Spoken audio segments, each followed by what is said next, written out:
Oke, mungkin Bapak langsung aja share materinya. Oke.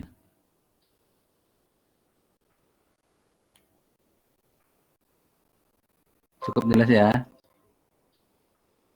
Cukup jelas? Terlihat udah anunya PPT-nya? Udah ya. Oke, jadi pada dasarnya mata kuliah ini lebih ke arah masalah persediaan ya, jadi inventory gitu ya. Jadi persediaan atau inventory adalah suatu bahan atau barang yang dicadangkan ya, jadi dicadangkan untuk keperluan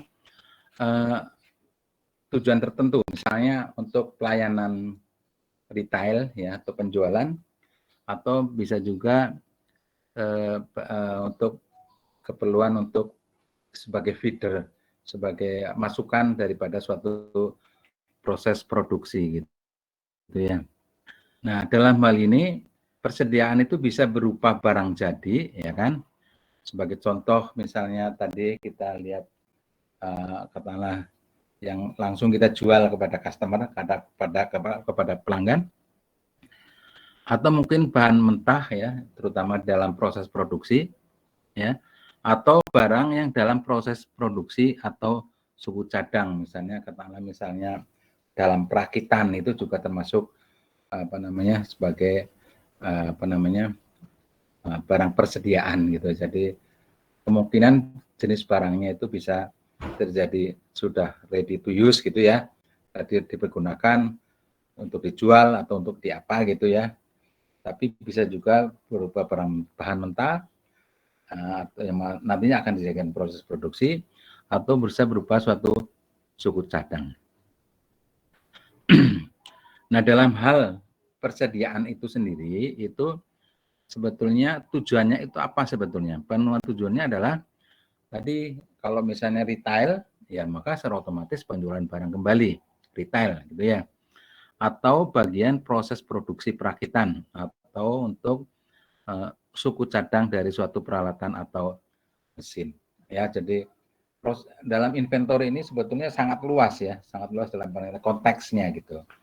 Tidak hanya retail, tidak hanya juga proses produk yang biasa, tapi juga assembling, ya assembly itu perakitan itu juga termasuk di dalam.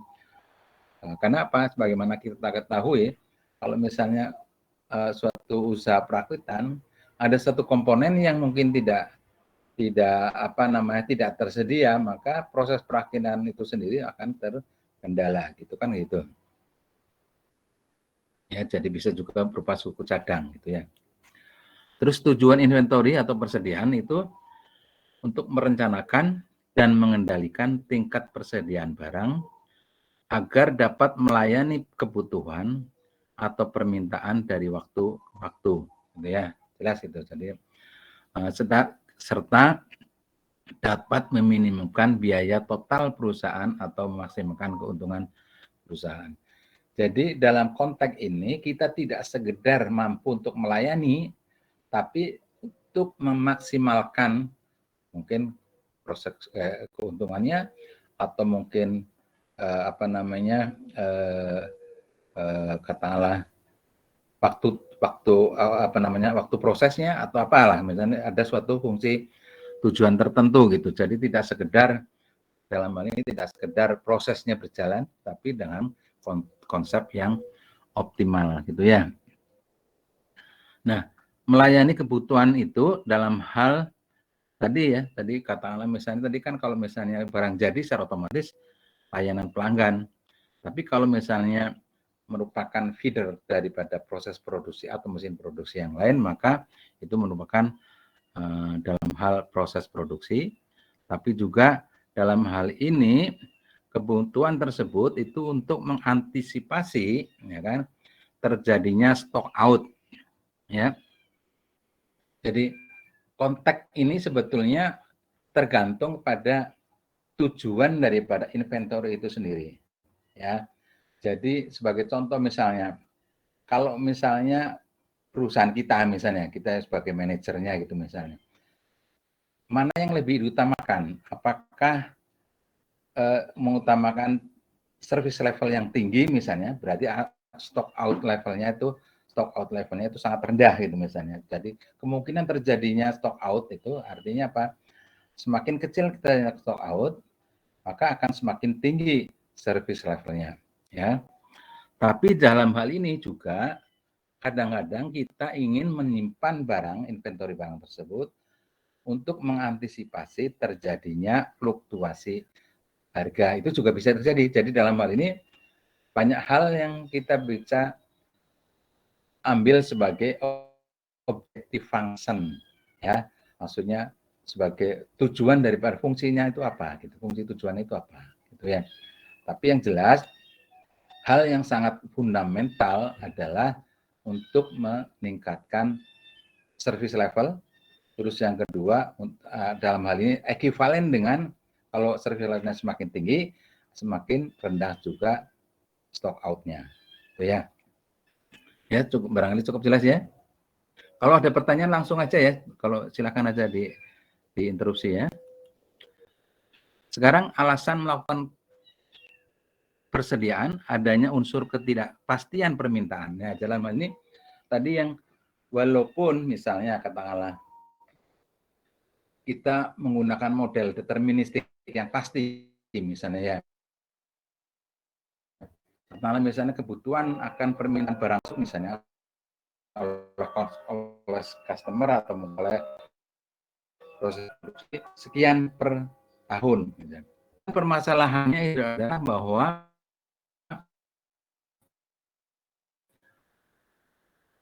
permintaannya itu terlalu pasti dalam pengertian ancar-ancar. Sebab misalnya permintaan akan barang tersebut rata-rata adalah sekian per tahun, misalnya 5.000 per tahun. Tapi berdasarkan data sebelumnya itu mungkin permintaan tersebut ada naik turunnya. Yang dalam statistik kita sebutkan sebagai standar deviasi, ya kan? Katakanlah misalnya 500. Berarti kemungkinannya adalah permintaan tersebut dalam range, ya, dalam kisaran dari 4.500 sampai dengan 5.500. Kan gitu.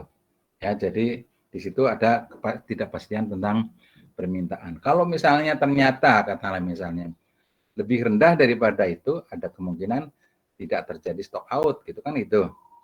Ya kan? Karena di sini mungkin persediaan cukup banyak gitu kan. Tapi kalau misalnya ternyata ketersediaan permintaannya bahkan sampai 5.500, nah dalam hal ini kemungkinan besar akan terjadi stock out. Ya. Dalam hal ini juga, kenapa kok kita lakukan persediaan, itu adanya unsur ketidakpastian pasokan dari para supplier. Ya. Jadi dalam hal ini kita tahu bahwa ada semacam lead time ya. Kemarin sudah Bapak sampaikan lead time adalah waktu dari pemesanan sampai dengan kedatangan barang yang kita pesan. Karena gitu ya. Tapi ada kemungkinan bahwa ada ketidakpastian di situ. Katakanlah misalnya biasanya lead time-nya itu 3 hari, tapi ada kemungkinan lebih cepat daripada 3 hari. Mungkin sehari udah datang, atau 2 hari datang, atau mungkin molor sampai dengan 4 atau 5 hari. Nah, dalam hal ini, maka pastinya persediaan itu harus ada lebih ya, dalam hal ini ada stock out untuk reserve ya kan, untuk reserve atau cadangan kalau misalnya. Nah, jadi kita harus memperkirakan adanya itu ketidakpastian dalam pasokannya.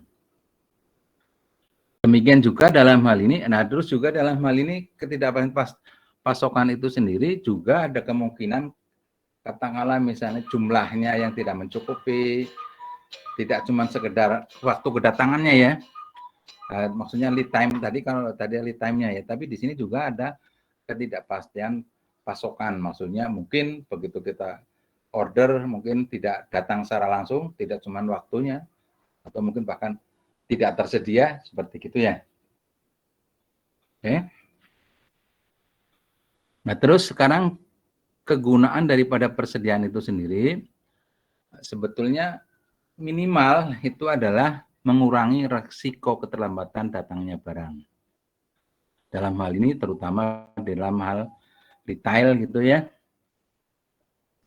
atau juga untuk bahan-bahan yang dibutuhkan dalam penunjang proses produksi. Ya. Terus yang kedua adalah mengurangi risiko penerimaan bahan baku yang dipesan, tetapi tidak memenuhi standar baku daripada barang itu sendiri. Jadi kalau katakanlah misalnya ternyata dari sekian pengiriman, katakanlah dari sekian jumlah pengiriman, ternyata ada sekian persen itu mungkin direcek gitu, maksudnya dalam pengertian tidak memenuhi standar kualitas gitu misalnya. Nah, jelas pada hal ini kita juga secara otomatis kita harus mengantisipasi dengan adanya persediaan yang mencukupi. Terus juga menyimpan bahan yang dihasilkan secara musiman sehingga dapat digunakan jika bahan atau bahan tersebut tidak tersedia di pasaran. Nah, sebagai contoh misalnya, kalau misalnya terutama untuk yang untuk yang produksi yang 3 musim kata misalnya negara-negara itu ya, misalnya musim dingin gitu misalnya, mungkin dalam hal ini persediaan tersebut itu barangkali tidak langsung dipergunakan, tapi pada season berikutnya atau musim berikutnya. Terus yang berikutnya adalah yang keempat, mempertahankan stabilitas operasi produksi. Tadi kita jelas bahwa kalau misalnya ada suatu keterlambatan input terhadap suatu mesin produksi, maka di sini produksi tidak akan stabil, bahkan mungkin ada berhenti pada suatu mesin produksi tertentu. Ya. Terus berikutnya adalah sebagai upaya untuk penggunaan mesin yang optimal karena terhindar dari terhentinya operasi produksi karena ketiadaan persediaan. Ya, jadi yang tadi katanya dengan masalah stabilitas produksi itu sendiri. Yang kedua, yang terakhir ini adalah terkait dengan terhentinya proses produksi itu sendiri. Oke. Sekarang langkah-langkah dalam masalah pengendalian persediaan. Ya. Dalam hal ini jelas, kalau pengadaan barang itu pasti harus atas dasar suatu perkiraan atau dugaan atau ramalan lah gitu ya. Atau dalam hal ini kebutuhan barang tersebut itu kira-kira berapa gitu. Jadi dalam hal ini kita harus memperkirakan kebutuhannya berapa dalam penghitungan yang optimal. Terus juga menentukan besar kecilnya pesanan berikutnya serta frekuensi. Nah, jadi dalam hal ini, misalnya dalam 1 tahun, ya katakanlah misalnya kebutuhannya katakanlah sudah 10.000 gitu misalnya ya, katakanlah misalnya. Dari awal kita katakan bahwa tidak mungkin kita terus membuat stok untuk 1 tahun, ya kan? Kenapa? Karena jelas semakin besar biaya penyimpanannya, kan kayak gitu. Nah, sehingga pilihannya adalah kita harus menentukan besarannya setiap kali pemesannya berapa, terus juga intervalnya, jumlahnya ya, frekuensi daripada pemesannya berapa gitu. Nah, ini akan sangat tergantung kepada harga barangnya, terus apakah barangnya itu perishable atau mudah rusak atau dan seterusnya. Ini banyak pertimbangan juga nanti akan juga tergantung kepada bagaimana value atau harga daripada itu, juga tergantung kepada berapa biaya penyimpanannya, tingkat kerusakannya dan seterusnya. Ya, jadi sebagai contoh dalam 1 tahun, apakah kita tentukan misalnya setiap bulan kita pesan melakukan pemesanan kembali, atau cukup dengan 6 bulan sekali, dalam hal ini 1 semester, berarti cuma 2 kali pemesanan dalam 1 tahun, atau apa gitu. Dalam hal ini yang jadi masalah adalah berapa kuantitas yang harus kita pesan setiap kali pemesanannya, juga berapa kali pesan dalam 1 tahun itu. Gitu. Jadi frekuensi sama Q-nya, jumlahnya. Ya. Terus berikutnya adalah melakukan suatu sistem pencatatan yang diramalkan pemesanan dan permintaan yang diterima, serta menggunakan keterangan untuk menambahkan permintaan periode berikutnya. Ini sebetulnya sudah tercover pada pernyataan sebelumnya, ya. Jadi dalam hal ini jelas bahwa pencatatan itu sangat penting untuk mengecek kembali apakah periodik tersebut akan sangat bermanfaat pada pemasaran berikutnya. Sekarang yang istilah persediaan optimum, ya, itu adalah batas jumlah persediaan yang paling besar. Ya, jadi yang optimum itu adalah persediaan yang paling besar. Jadi kalau misalnya lebih besar daripada persediaan optimum tersebut, maka kita akan mengalami kerugian. Dikarenakan apa? Dikarenakan mungkin biaya penyimpanan yang lebih besar, terus risiko kerusakan juga semakin besar, dan seterusnya. Jadi dalam hal ini istilah persediaan optimum adalah persediaan paling besar, ya kan, yang sebaiknya dapat diadakan. Maksudnya kalau kurang daripada itu juga mempunyai kemungkinan terjadinya stock out, tapi kalau lebih besar daripada itu maka dia tidak optimum lagi. Dalam hal ini mungkin akan menambah biaya penyimpanan. Ya, cukup jelas ya. Nah, sekarang dengan jumlah yang optimal tersebut berarti kebutuhan retail bahan baku atau juga bahan baku produksi dapat dipenuhi dengan total biaya yang minimal. Jadi kalau misalnya lebih besar daripada itu akan menambah beban penyimpanan, ya berarti sudah tidak optimum lagi, yaitu biayanya akan bertambah. Tapi kalau kurang daripada jumlah persediaan optimum tersebut, juga berpotensi untuk mendapatkan stock out atau terjadi stock out yang dari awal sudah kita katakan bahwa stock out itu mempunyai konsekuensi biaya yang tidak sedikit, ya, atau kerugian lah dapat dikatakan, ya. Sampai di sini ada pertanyaan, silakan. Ada? Ada? Ya silakan Mas Arya, silakan Mas. Pak, izin bertanya, ya, Pak. Silakan Mas. Adanya inventory kan untuk mengadakan barang dari waktu ke waktu untuk konsumen, Pak. Ya. Namun apabila terjadi suatu hambatan atau tantangan bisa dikatakan seperti itu, seperti gudang terbakar ya misal ya. Langkah apa yang biasa digunakan pemilik gudang atau perusahaan tersebut dalam pengadaan ulang barang-barang dalam jumlah masif dan mungkin dalam waktu yang relatif singkat, Pak? Oke. Ya gini, jadi dalam hal ini itu kan dapat dikatakan kalau kita pikirkan sebagai penggunaan secara ekstrim lah dapat dikatakan, kehilangan itu kan otomatis berarti persediaan kan kita dipergunakan menjadi hilang kan gitu ya. Nah, dalam hal ini pasti akan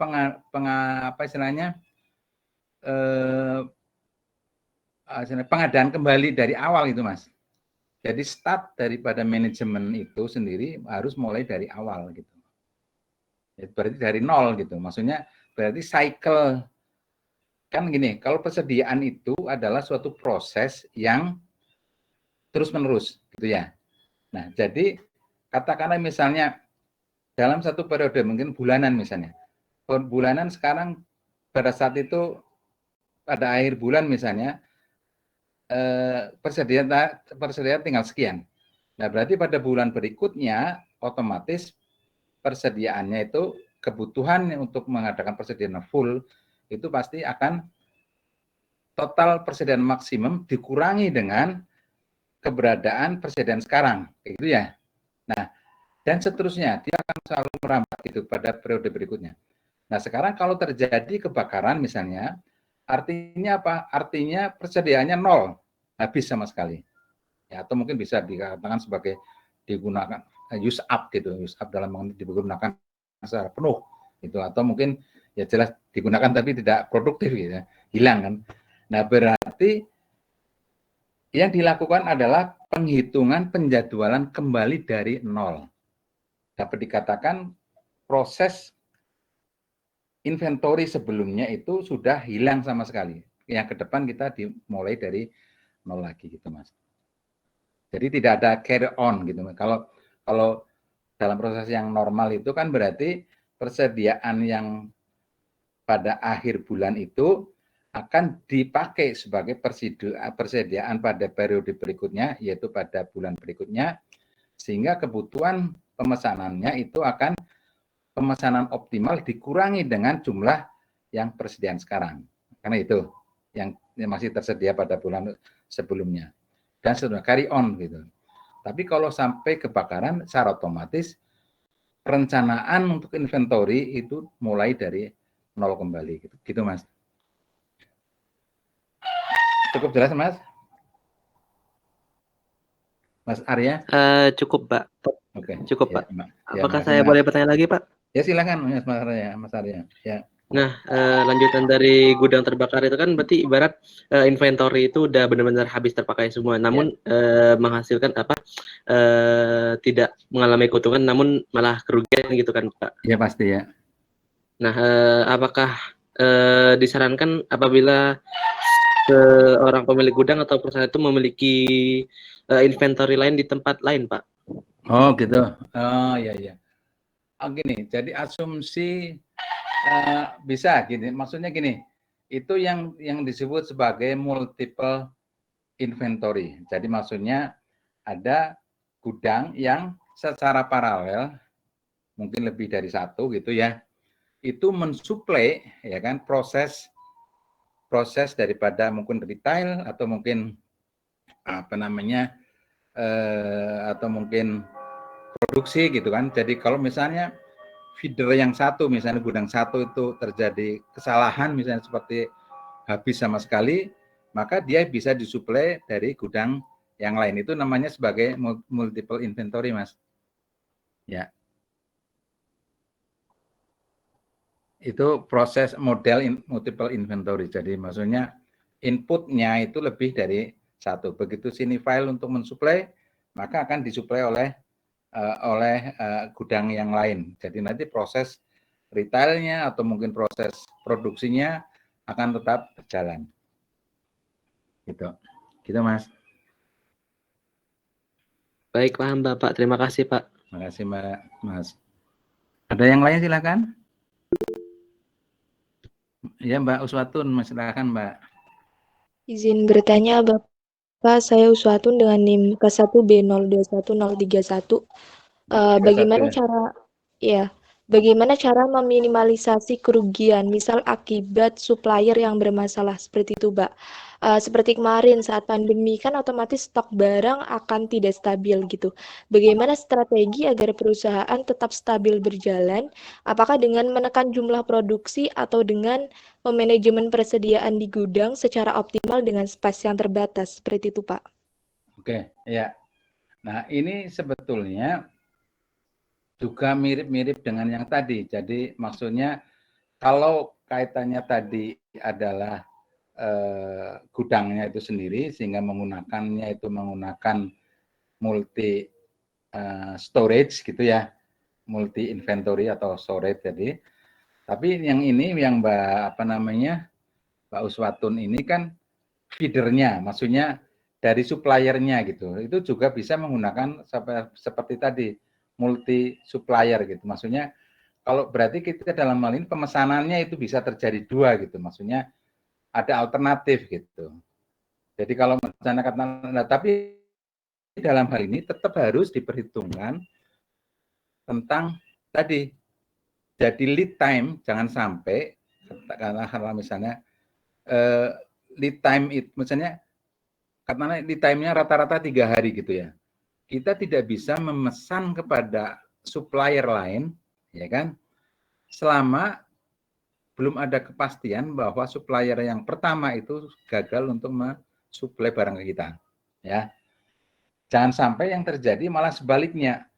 Kita sudah ngirim permintaan ke supplier satu, kita juga ngirim juga ke supplier kedua, nanti sama-sama datang barangnya, nanti malah jadi terjadi semacam apa ya inefisiensi dikarenakan pasti akan bahkan numpuk tidak lagi optimal gitu. Mungkin kalau kita perhitungan harus bisa kayak gini.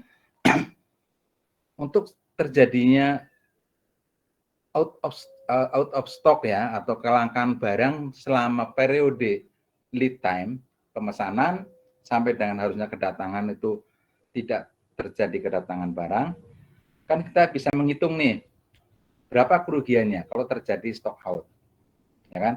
Dan berapa berapa biayanya kalau terjadi kelangkaan barang untuk melayani.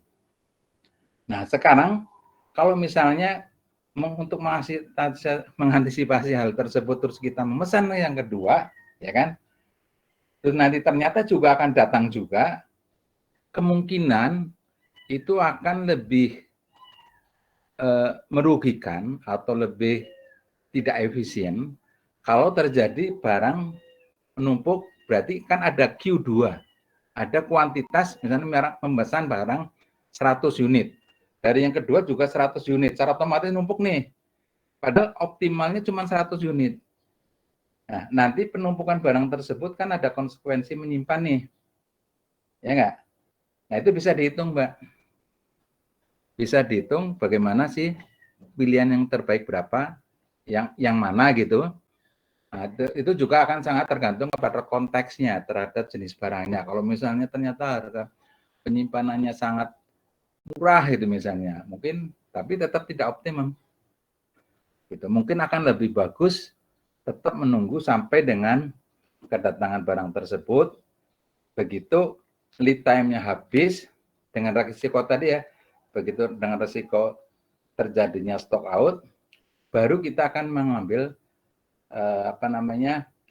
pemesanan pada supplier yang lain, gitu Mbak. Baik Bapak, dapat dipahami. Ya. Terima kasih banyak. Terima kasih Mbak. Mas Arya tadi nomornya berapa ya Mbak, Mas? Ya Pak, nomor saya K1B 021085 Pak. Terakhirnya aja 085 ya. Iya Pak, 085. Mbak Uswatun 31 ya. Silakan yang lain, silakan. Permisi Bapak, izin Silakan Mbak. bertanya Bapak. Sebelumnya perkenalkan, nama saya Finhelmer Sekoman dengan NIM 022. Di sini saya ingin bertanya tadi mengenai gudang yang ada di persediaan ya Pak, manajemen persediaan. Di sini saya ingin bertanya bagaimana cara manajemen persediaan yang ada di gudang secara optimal apabila space yang ada itu terbatas gitu Pak. Terima kasih Pak. Oke. Ya. Jadi ini sebetulnya asumsi ya. Jadi maksudnya gini, bahwa asumsi modelnya ini sementara ini asumsinya adalah gudang selalu bisa menerima gitu. Dalam pengertian bahwa kapasitas gudang masih bisa menghandle berapapun yang dibutuhkan. Bahkan asumsinya masih lebih besar daripada kapasitas kedatangan barang gitu ya. Nah, sekarang apa yang terjadi kalau misalnya kapasitas gudangnya itu lebih kecil daripada itu? Nah, strategi apa yang perlu kita lakukan? Yaitu pertama adalah dengan memperbanyak frekuensi pemesanan gitu loh, Mbak. Jadi kalau misalnya kalau ini kira-kira ya maksudnya nanti akan modelnya akan kita bahas pada berikutnya. Jadi kalau misalnya katakanlah misalnya 12.000 misalnya ya 12.000 kapasitas kebutuhannya 12.000 dalam 1 tahun. Nah, kan pilihannya adalah apakah 12.000 itu kita butuhkan, kita pesan dari awal, jelas mungkin tidak akan efisien namanya itu ya. Padahal pertama keterbatasan storage atau gudang, yang kedua juga akan menimbulkan konsekuensi biaya penyimpanan yang lebih tinggi. Nah, sekarang permasalahannya katakanlah misalnya gudangnya itu cuma 150 gitu kapasitas. 1000 berapa tadi? Tadi 12.000 ya. Katakanlah misalnya cuma 1.000 gitu misalnya. Nah, dalam hal ini secara otomatis kita harus memperbanyak frekuensinya, minimal pemesanannya itu sebanyak 12 kali. Ya, jadi setiap bulan mesan sebesar 1.000, setiap bulan 1.000 dan seterusnya. Jadi karena apa? Karena kapasitasnya cuma Itu pilihannya satu ya, tapi kalau misalnya betul nomor 100. Tapi kalau ternyata bisa sampai 150 dan itu paling efisien, ya mungkin frekuensinya akan bisa dikurangi daripada 12 kali. Gitu Mbak, ya. Ya, cukup Mbak. Jelas. Cukup jelas Bapak, terima kasih Bapak. Terima kasih Mbak. Silakan, ada lagi? Ada lagi? Mas.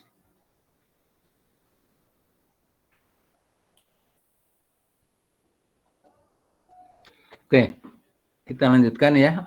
Mana tadi?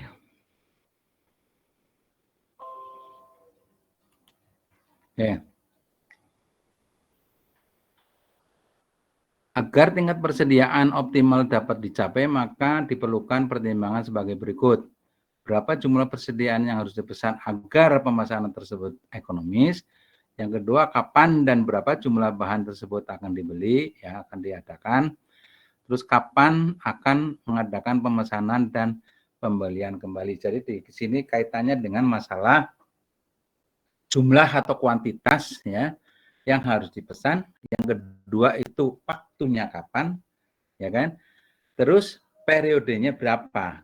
Jadi maksudnya apakah bulanan atau mingguan atau kuartalan atau dan seterusnya. Jadi ada 3 ada 3 faktor. Pertama adalah kuantitasnya, terus waktunya, terus yang ketiga adalah frekuensinya. Ya, jadi itu yang kita harus harus kita pertimbangkan di dalam hal pengadaan persediaan. Nah, dalam hal ini inventory cost itu atau biaya persediaan itu ya, maksudnya untuk mengadakan persediaan itu akan dipengaruhi atau komponennya dari biaya tersebut adalah pertama biaya pemesanan, ordering cost ya. Nah, terus yang kedua adalah biaya penyimpanan.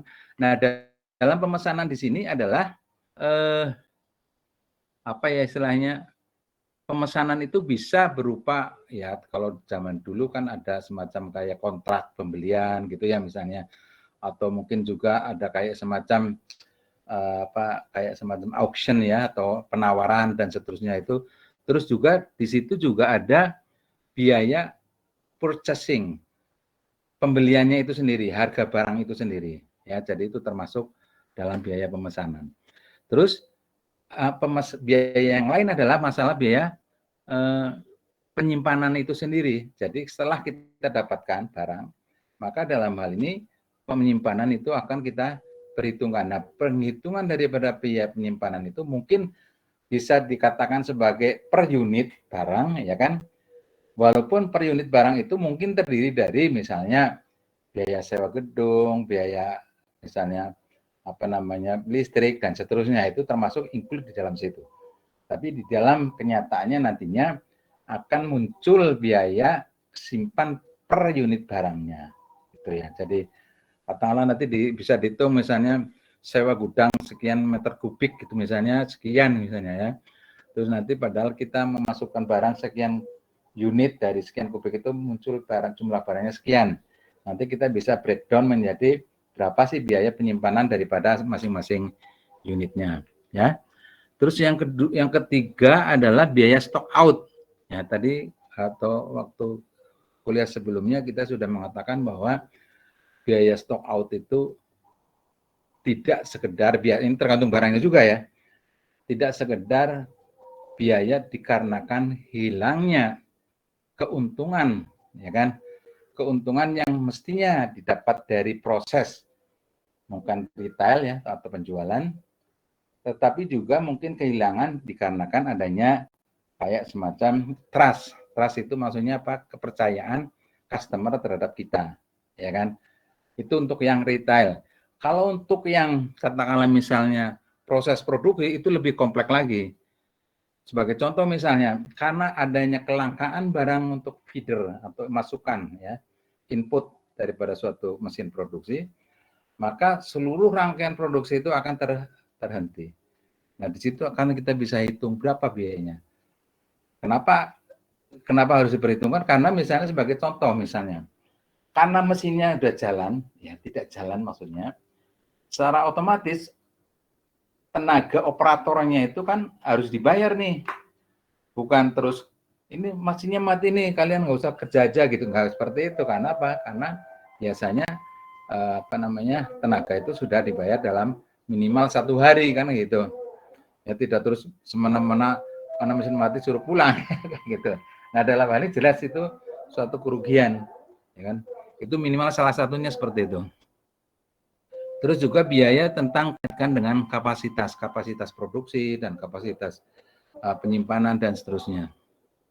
Terus biaya bahan atau barang itu sendiri ya, tadi termasuk dalam pemesanan ya, barang itu sendiri. Terus biaya sesuai dengan kebutuhan, jadi tergantung kepada barangnya. Oke. Berikutnya, nah di sini untuk pemesanan itu ya, biaya yang dilakukan dengan usaha untuk mendapatkan barang atau barang dari luar. Maksudnya tadi ya, katakanlah misalnya mungkin ada semacam kontrak gitu, atau mungkin ada semacam proses lelang atau apalah gitu ya.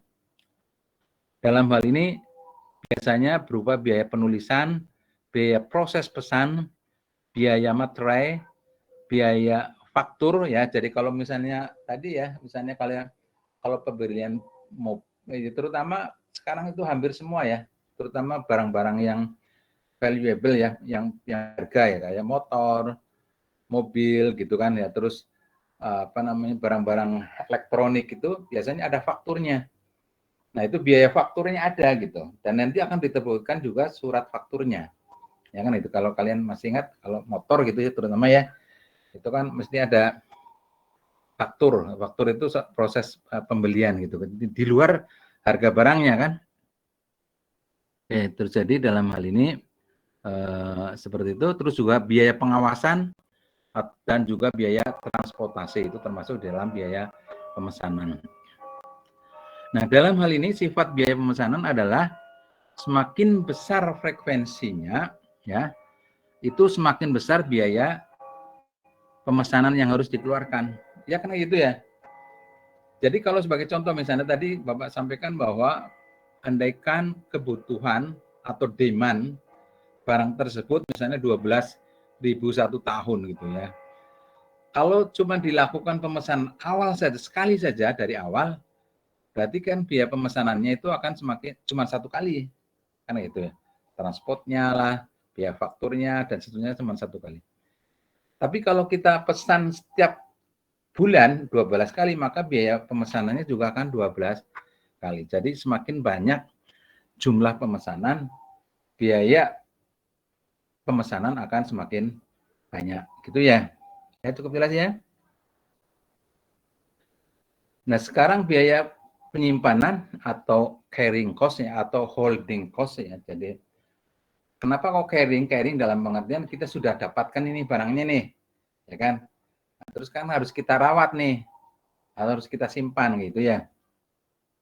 Maka dalam hal ini biaya penyimpanan itu biaya modal ya. Dalam hal ini maksudnya adalah biaya gudang itu sendiri ya. Dalam hal ini berapa sih yang diinvestasikan ke dalam persediaan tersebut? Ya kan, gedung, peralatan, misalnya ada ruang pendingin gitu misalnya dan seterusnya. Cara ngitungnya gimana? Jangan berarti terus kita misalnya biaya penyimpanannya misalnya itu biaya modal gitu misalnya.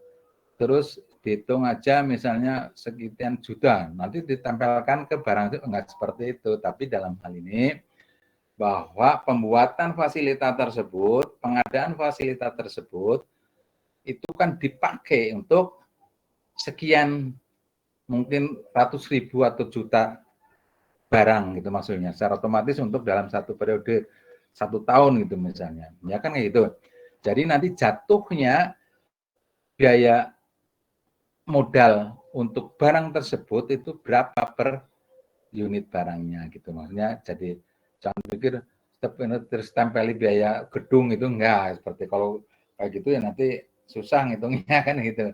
Tapi lebih ke arah kalau misalnya gudang tersebut dipergunakan dalam 1 tahun ada sekian ratus ribu unit barang atau mungkin bahkan jutaan barang, nah nanti biaya modal tersebut yang nempel kepada barang tersebut itu berapa gitu.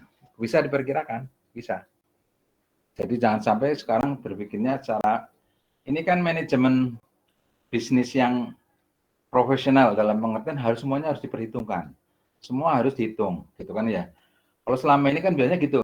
Kalau misalnya kita sudah punya gudang sendiri, itu gudang sendiri kok nggak nyewa gitu misalnya. Terus mesin juga udah milik sendiri ini nggak usah diperhitungkan gitu. Enggak seperti itu. Karena apa? Sebagai kita ketahui mesin pun itu kan ada masa berlakunya. Ya kan itu. Jadi ada kemungkinan misalnya cuman bertahan 5 tahun. Nanti harus diadakan lagi. Nah, dalam hal ini kita harus mengantisipasi kalau terjadi untuk perawatan lah atau mungkin penggantian lah dan seterusnya. Nah, biaya tersebut itu didapatkan dari biaya sewa tersebut gitu. Biaya sewa untuk menyimpan barang tersebut walaupun milik kita sendiri, tapi kita perhitungkan seperti itu. Sehingga nanti ada sustainability, ada keberlangsungan. Jangan sampai karena tidak pernah kita perhitungan gitu, begitu mesin mati, ya tanah misalnya mesin pendingin lah misalnya, kita udah kelabakan nggak bisa mampu lagi untuk menghandle, dikarenakan tidak pernah memperhitungkan carry on cost-nya gitu. Ya. Oke, jadi di sini biaya simpannya itu ya, terus juga biaya risiko. Nah, dalam hal ini juga kita harus memperhitungkan biaya risikonya ya. Sebagai contoh kalau misalnya barang-barang yang kadaluarsa gitu ya, atau barang-barang yang fragile atau yang barang mudah pecah atau mudah rusak, maka kita harus memperhitungkan berapa biaya untuk total biaya penyimpanannya. Jadi risiko, biaya ada risiko, atau bahkan kadang-kadang ini juga kita ingin melihatnya dari segi misalnya ada untuk menghindari itu misalnya kita mengadakan kayak asuransi gitu untuk mengcover kemungkinan terjadinya risiko kerusakan. Ya, oke. Nah sekarang ini yang lebih penting ya.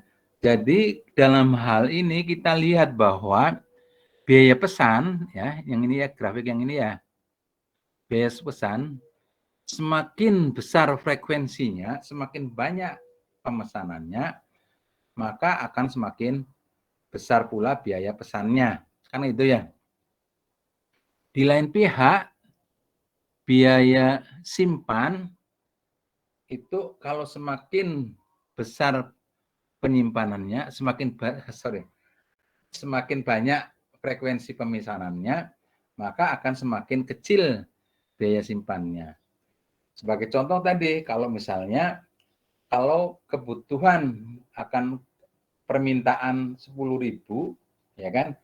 Kalau dibagi setiap bulannya itu 1.000 pesanannya, berarti secara otomatis kan biaya pesanannya itu yang cuma 1.000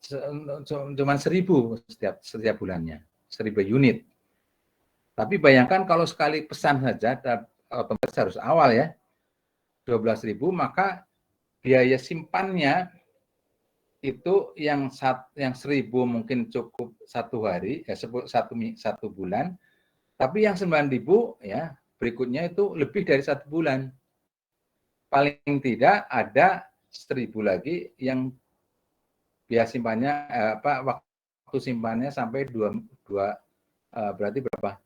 11 bulan. Ya. Terus nanti ada lagi 1.000 lagi 10 bulan dan seterusnya. Jadi kalau secara akumulatif semakin sedikit semakin banyak frekuensi penyimpanan, frekuensi pemesanannya, maka total akan semakin kecil akumulasi, ya kan? Ada cuma 1.000 yang dipakai menggunakan penyimpanan 1 bulan, tapi ada selebihnya itu ada yang sampai 11 bulan, ada 12 bulan dan seterusnya. Jadi akhirnya secara akumulatif akan semakin besar biaya simpanannya. Ya. Nah, sekarang dari grafik ini biaya simpan yang semakin banyak frekuensinya itu semakin mengecil, tapi biaya pesannya semakin membesar, maka keputusan optimumnya ya itu adalah kombinasi antara ini ya. Jadi atau bahkan kita ingin melihat kebijakan frekuensi yang paling optimal adalah titik potong antara kurva biaya pesan dengan biaya simpan gitu ya. Jadi dalam hal ini jadi kayak semacam kurva parabolik ya, di mana keputusan optimal frekuensi pemesanannya adalah pada saat biaya pesan dan biaya simpannya itu sama. Ya. Cukup jelas sampai sini, ada pertanyaan silakan. Ada silakan. Silakan Mbak Rayu. Baik Pak, saya izin bertanya. Mohon maaf jika tadi sudah dijelaskan. Mungkin saya ingin bertanya tadi di bagian biaya pemesanan ada biaya pengawasan. Untuk biaya pengawasan itu meliputi apa saja ya Pak? Terus juga saya ingin bertanya, dalam kegiatan ini, kegiatan pemasukan stok dan lain sebagainya, itu kan pasti ada pajak. Dan pajak itu masuknya kemana, dan pajak dari intinya pada semua kegiatan yang ada di situ, pajaknya apa saja ya Pak? Terima kasih. Oke, ini Mbak Rayu nomornya berapa Mbak? NIM 044 Pak. 044. Oke, terima kasih. Tadi apa aja tadi Mbak? Pertanyaannya selain pajak apa tadi? Tadi di biaya pemesanan ada biaya pengawasan Pak. Untuk biaya pengawasan meliputi apa saja? Oke.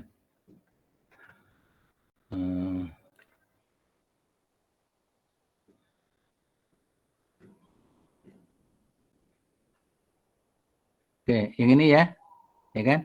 Nah, jadi biaya pengawasan itu, ini kan dalam proses pemesanan itu kan kita juga tidak lepas dari proses pengawasan dalam pemesanan itu sendiri. Misalnya katakanlah, sebagai contoh, kalau misalnya apakah proses pengadaan tersebut itu betul-betul dilaksanakan secara baik atau tidak ya. Terus juga barangnya itu apakah sesuai dengan kualitas yang diinginkan atau tidak. Jadi dalam hal ini itu adalah pengawasan terhadap proses pengadaannya, dan itu di luar transportasi gitu. Maksudnya sebagai contoh, biasanya perusahaan itu akan mengirimkan tenaga ahli untuk memastikan tentang kualitas barang yang dipesan, kayak gitu loh Mbak. Itu prinsipnya itu. Jadi biaya pemesanan pengawasan itu sendiri itu di luar daripada biaya transportasi. Ini masih dalam proses itunya. Jadi lebih ke arah pengawasan terhadap kualitas dan terhadap proses pengadaannya. Itu ya Mbak, cukup jelas ya. Terus terkait dengan masalah pajak ya Mbak? Iya Pak. Oke. Masalah pajak itu biasanya itu lebih ke arah ini waktu pengadaannya itu sendiri Mbak. Maksudnya kalau misalnya kan di sini kan dia ada juga merupakan mana tadi ya? Kan ada biaya pembelian itu sendiri gitu ya Mbak. Nah ini kalau misalnya pembelian itu kan langsung terhadap, jadi ada dua metode sebetulnya. Jadi kalau sebagai contoh, ada yang menggunakan pembayaran pajaknya itu lewat apa katakanlah misalnya distributornya ya, maksudnya yang kita pesan, perusahaan yang kita pesan. Tapi ada juga yang jadi maksudnya biaya pembelian itu exclude tax atau di luar tax. Tapi ada juga yang kita bayarkan itu masuk di dalam biaya pembelian gitu Mbak. Jadi tapi prinsipnya sama-sama menggunakan tax, cuman disalurkannya secara langsung kepada distributornya. Tapi ada juga yang langsung kita bayarkan kepada kayak dirjen pajak gitu lah misalnya. Jadi biasanya laporannya itu misalnya pengadaan barang itu menggunakan laporan pajak pembelian gitu kan gitu ya, atau pengadaan gitu. Nanti dalam 1 bulan atau mungkin dalam periode tertentu laporannya itu jadi satu, barang-barang ini pembeliannya sekian, pajaknya sekian, dan seterusnya nanti diserahkan atau disetorkan kepada kantor pajak. Tapi ada juga yang modelnya langsung dimasukkan di dalam faktur pembeliannya, di dalam nota pembeliannya. Jadi kita membayarnya lewat distributornya gitu. Itu Mbak. Ya ada prinsipnya itu termasuk di dalam biaya pengadaan. Baik, terima kasih Bapak. Ada lagi silakan. Oke, kalau nggak ada kita lanjutkan ya. Nah, di sini yang kaitannya dengan masalah stock out itu, ini kan masalah yang sangat krusial juga ya, yang kadang-kadang kita tidak terlalu memperhatikan, padahal itu harus diperhatikan. Biaya kekurangan atau stock out ya adalah biaya karena adanya kelangkaan persediaan ketika dibutuhkan untuk memenuhi kebutuhan, yaitu retail atau konsumen atau kebutuhan produksi. Bisa berupa biaya penjualan atau permintaan yang hilang ya, jadi biaya dikarenakan adanya keuntungan yang hilang ya, atau bisa dikaitkan dengan proses pemesanan kembali seperti biaya ekspedisi khusus dan seterusnya gitu ya. Jadi sebagai contoh misalnya karena ya katakanlah misalnya karena ini sangat dibutuhkan misalnya kan normalnya gitu ya, misalnya normalnya itu kita bisa memesan harganya sekian ya, terus tapi karena kebetulan ini sangat mendesak untuk dipergunakan, maka kita bisa mengorder secara ekspres ya, dengan harga otomatis mungkin harganya sama atau mungkin lebih tinggi, terus nanti ada biaya transportasi yang lebih tinggi ya, tapi jelas itu merupakan biaya stock out juga, kita perhitungan itu. Bahkan juga sering kali terjadi kayak gini, kalau retail toko kita misalnya, toko kita ada pembeli barang X ya, terus ternyata kita habis nih, tapi kita tidak bilang habis kepada yang bersangkutan, pada customer tersebut, tapi kita bilang tunggu sebentar ya, mengambil di gudang. Bilangnya di gudang, asumsinya kan gudang sendiri, belum tentu gudang sendiri, bilangnya di gudang padahal ambil dari toko sebelah. Nah, ambil toko sebelah biasanya konsekuensinya kan harganya mungkin sesuai dengan harga pasaran ya kan, atau mungkin malah lebih tinggi gitu misalnya. Itu jelas merupakan biaya dikarenakan biaya kekurangan atau kekurangan persediaan atau stock out. Ya. Juga di sini bisa juga biaya penjadwalan kembali produksi, ya kan? Secara otomatis kalau misalnya terkait dengan masalah proses produksi, kalau begitu ada stock out, ada keterlambatan suplai terhadap salah satu mesin produksi, maka proses produksi harus dijadwal ulang ya. Demikian juga ada biaya penundaan, terus ada biaya bahan pengganti dan seterusnya. Jadi dalam hal ini konteksnya itu akan sangat tergantung kepada skenario perusahaannya apa gitu. Terus manajemennya mau seperti apa gitu.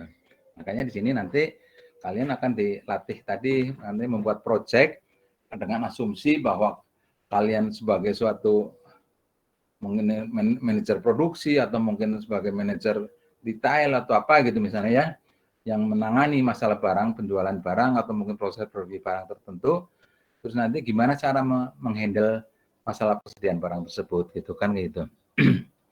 Ya. Jadi akan sangat tergantung apakah ada biaya penundaan, ya tergantung ini kan. Kalau misalnya kalau proses produksi mungkin ada penjadwalan kembali produksi gitu kan. Ya kan tergantung kepada konteksnya. Oke. Nah, terus juga ada biaya yang dikaitkan dengan kapasitas. Tadi kan tadi ada yang menanyakan gimana kalau misalnya kapasitasnya kecil, strategi apa yang diperlukan. Tadi sudah Bapak jawab bahwa yaitu dengan memperbanyak frekuensi pemesanan gitu ya. Nah, sekarang dikaitkan dengan biaya yang dengan kapasitas terjadi karena perubahan dalam kapasitas produksi, gitu bisa juga kan. Nah, jadi ada perubahan itu secara otomatis akan menimbulkan biaya tersendiri kan.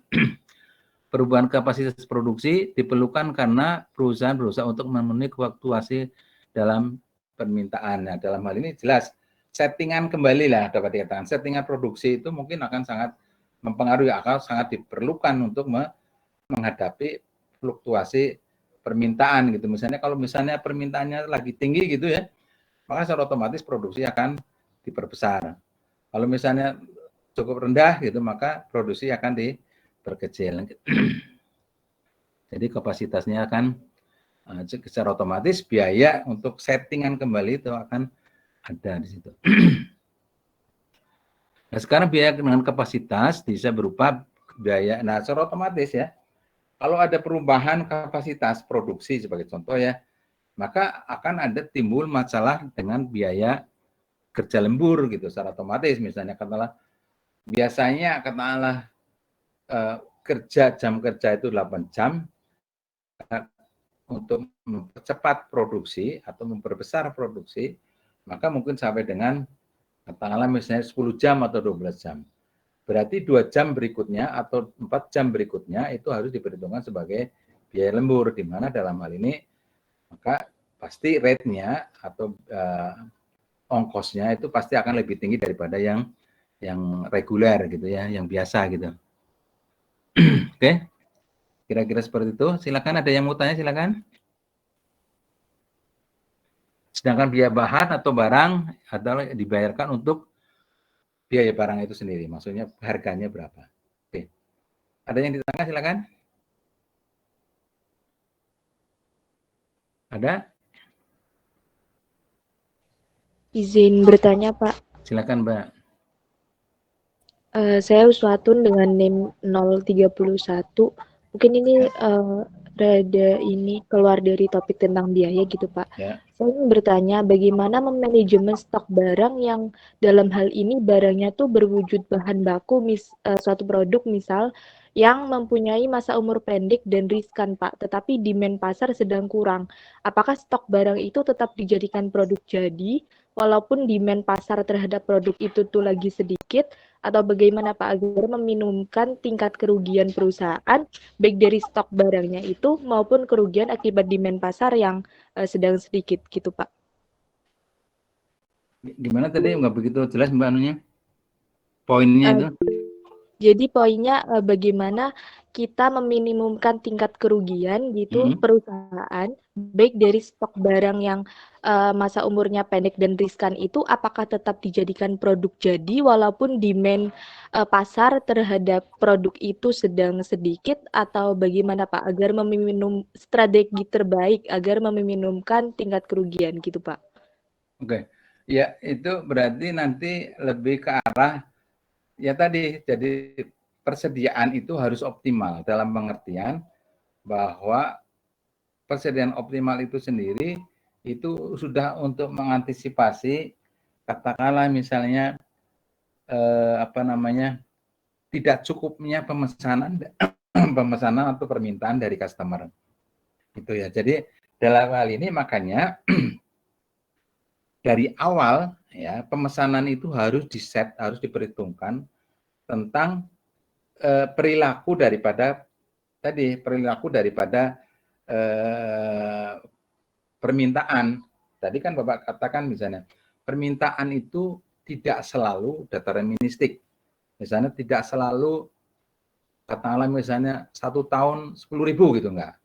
Tapi dia akan mempunyai rentang dengan rata-rata misalnya 10.000 tapi standar deviasinya 500 gitu misalnya, ini kira-kira seperti itu. Nah, dalam hal ini semakin kecil rentang tersebut ya kan, maksudnya deviasi tersebut itu akan semakin bagus, ada semacam kepastian lebih pasti. Tapi pasti tidak lebih pasti daripada yang deterministik tadi. Pasti sekarang 10.000. Tapi dalam hal ini jadi secara otomatis kalau misalnya terjadi ada misalnya perubahan perilaku pasar, misalnya permintaan itu berubah gitu misalnya, mungkin pada saat level yang paling kecil gitu misalnya menjadi 9.500 misalnya, itu keuntungannya atau kerugiannya tidak akan terlalu besar gitu. Tapi sistem pemesanannya itu harus didesain dari awal, ya kan?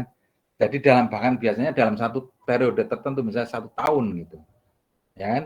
Nah makanya tadi, apakah nanti akan dilakukan pemesanan, berapa sih jumlah optimalnya pemesanan tersebut? Berapa sih frekuensinya? Kayak gitu, Mbak. Ya, kalau ini sudah diperhitungkan dari awal seperti itu. Ya. Baik Pak, berarti yang saya tangkap jadi kita mengadakan stok barang kalau misalkan dalam hal ini bahan baku tergantung dari demand pasarnya dulu, baru kita memanajemen stoknya gitu ya Pak. Pasti ya. Baik itu untuk bahan baku maupun untuk orang retail itu seperti itu. Jadi dari awal kita harus bisa membaca tentang demand-nya seperti apa, perilaku pasarnya seperti apa. Dengan asumsi-asumsi yang ada tersebut, maka kita akan menentukan strategi yang terbaik itu seperti apa. Jumlahnya berapa setiap kali pemesanan, ada berapa kali pemesanan, dan seterusnya. Dan itu sudah diperhitungkan secara yang paling optimal. Meleset-melesetnya gitu, katakanlah misalnya mungkin tidak terlalu parah gitu maksudnya. Tapi kalau tanpa perencanaan seperti itu, tanpa optimisasi pemesanan tersebut, mungkin kerugiannya akan semakin besar. Ya. Baik Pak, terima kasih banyak. Terima kasih. Ada yang lain silakan, Mbak Arya. Ini Mbak Usatun. Ini Mas Arya atau Mbak Arya ini? Silakan Mas. Ya Pak. Faktor apa yang menyebabkan suatu perusahaan lebih umumnya ke perusahaan retail gitu Pak mengadakan semacam promo cuci gudang Pak? Promo cuci gudang? Promo cuci gudang ya? Iya Pak. Oke. Nah ini sebetulnya juga tadi seperti itu. Jadi sebetulnya kayak katakanlah misalnya promo cuci gudang itu kan untuk mengantisipasi terjadinya penumpukan barang, ya kan? Jadi kalau misalnya dalam satu periode itu katakanlah ini kan pemesanan itu kan tergantung apakah periodik atau tidak gitu kan ya. Nah jadi ada kemungkinan pada suatu periode tertentu ya kelebihan barang yang sebelumnya ya kan itu akan menumpuk di situ tuh pada waktu tertentu itu akan menumpuk dan penumpukan tersebut itu mungkin tidak bisa dihindari katakanlah misalnya karena sudah diantisipasi dari awal bahwa setiap periode setiap bulan misalnya itu sudah ada kepastian untuk memesan. Nah, berarti kan semakin numpuk nih. Nah, makanya setelah itu terjadi, setelah itu dia mati, akhirnya mengambil keputusan bahwa kita harus melakukan proses sell, ya kan?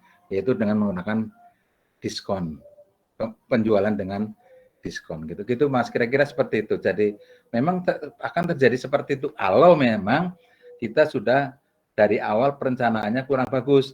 Tapi kalau mestinya dengan menggunakan konsep inventory ini mestinya tidak akan terjadi seperti itu. Jadi sebetulnya apa istilahnya ya kayak sel-sel itu sebetulnya lebih ke arah kayak semacam penyimpangan daripada manajemen yang kurang optimal gitu.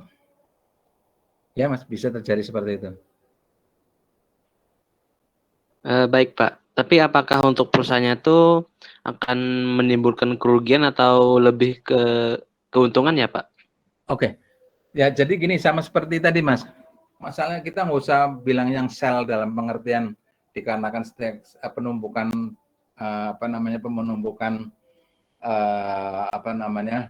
penumpukan persediaan setelah sekian lama gitu. Sekarang kemarin kalau nggak salah Bapak sudah mengatakan ada sistem ya manajemen di mana mengelola secara khusus tentang perishable good ya atau barang-barang yang mudah kadaluarsa ya kan. Sebagai contoh misalnya tentang zat kimia itu kan otomatis mempunyai masa kadaluarsa. Kalau misalnya pada waktu tertentu ternyata masih ada di dalam stok, maka dia pasti akan tidak bermanfaat atau dibuang ya. Atau misalnya tentang kita manajemen masalah kayak terbitan misalnya harian atau mungkin buletin atau mingguan gitu ya. Nah, secara otomatis kelebihan barang yang ada itu pasti akan dijual secara diskon kan gitu, misalnya kalau nggak dibuang jadi pembungkus gitu ya, di kilo gitu misalnya, itu jelas suatu kerugian, Mas. Jadi apapun ya, kelebihan stok itu merupakan suatu kerugian, tidak akan pernah menjadi suatu keuntungan. Dikarenakan apa? Dikarenakan itu tadi misalnya katakanlah berarti dalam ini proses pengadaannya itu masih belum optimal gitu, Mas.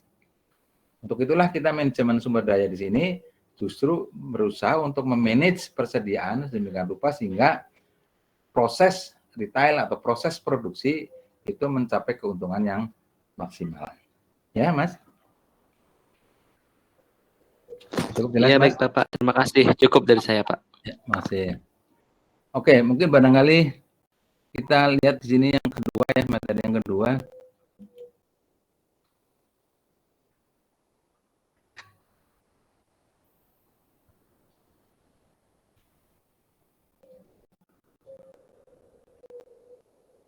Oke.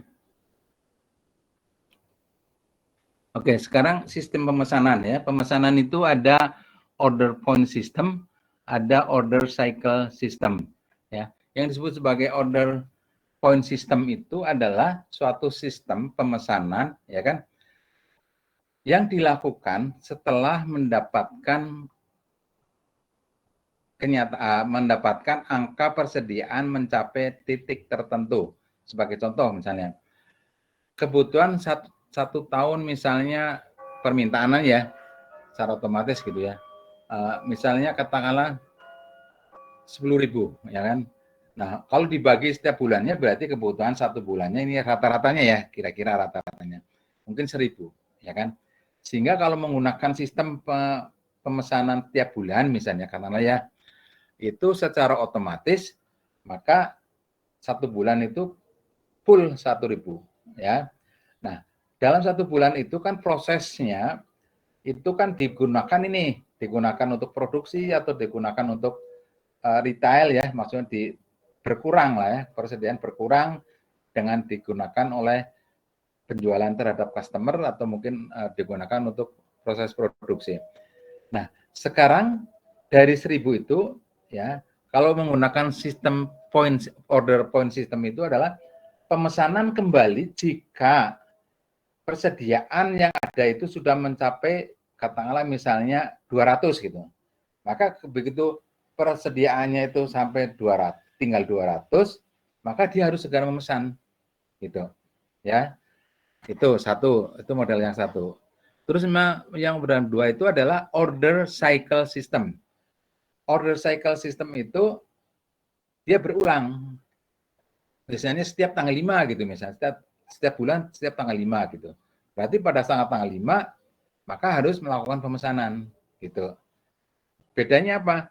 Bedanya kalau order point system tadi kita katakanlah misalnya kalau persediaan tinggal 200 maka harus segera dilakukan pemesanan. Nah, sekarang terjadinya persediaan tinggal 200 itu kan tergantung kepada pemesanan atau penggunaan ya kan, terhadap permintaan daripada customer atau proses produksi. Kalau pas bulan tersebut lagi rame gitu, mungkin baru 1 minggu tinggal 200 gitu kan gitu, ya kan? Nah maka 1 minggu karena tinggal 200 langsung dia pesan kembali untuk memenuhi kebutuhan persediaan tadi, ya kan? Nah pesanannya berapa? Mesannya ya secara otomatis kalau tinggal 200 berarti kan menambahkan lagi 1.000 lagi kan, karena nanti yang 200 itu akan digunakan selama lead time. Ya. Tapi kalau misalnya yang berarti dalam hal ini pemesanannya itu mestinya tetap misalnya 1.000 gitu kan. Ya. Setiap begitu habis bulan nanti bukan habis bulan, begitu 200 ya kan, tinggal 200 maka dia pesan 1.000 dengan pertimbangan yang 200 itu akan dipergunakan selama lead time, selama pemesanan tersebut gitu ya. Tapi kalau yang order cycle system itu pemesanan setiap secara periodik, ya kan? Ya, jadi ada cycle-nya, ada apa istilahnya, keberulangan lah itu. Jadi setiap tanggal 5 misalnya mesan. Nah, mesannya berapa? Tergantung pada saat itu. Jadi pada tanggal 5 tersebut persediaannya tinggal berapa gitu. Atau mungkin kalau kita ambil jangan tanggal 5 ya. Maksudnya supaya pada akhir bulan lah ya misalnya, berarti tanggal 25 misalnya. Tanggal 25 tinggal berapa gitu. Kalau misalnya di situ tanggal 25 tinggal katakanlah misalnya 300, maka untuk memenuhi kebutuhan tersebut itu akan diperlukan berapa gitu. Ya kan? Jadi kekurangannya itu berapa, tidak full langsung berapa gitu. Kalau misalnya masih 500 nih. Nah, berarti selama lead time itu mau digunakan berapa? Terus nanti setelah selesai lead time itu harus full kan? Katakanlah misalnya setelah selesai periode tersebut tinggal katakanlah misalnya 400. Nah, berarti pesannya cukup 600. Jadi satu sisi kalau yang reorder point itu pemesanannya itu jumlahnya tetap sesuai dengan kebutuhan penggunaan pada periode tersebut. Tapi kalau order cycle system itu waktu pemesanannya yang tetap, tapi jumlah pemesanannya yang berbeda.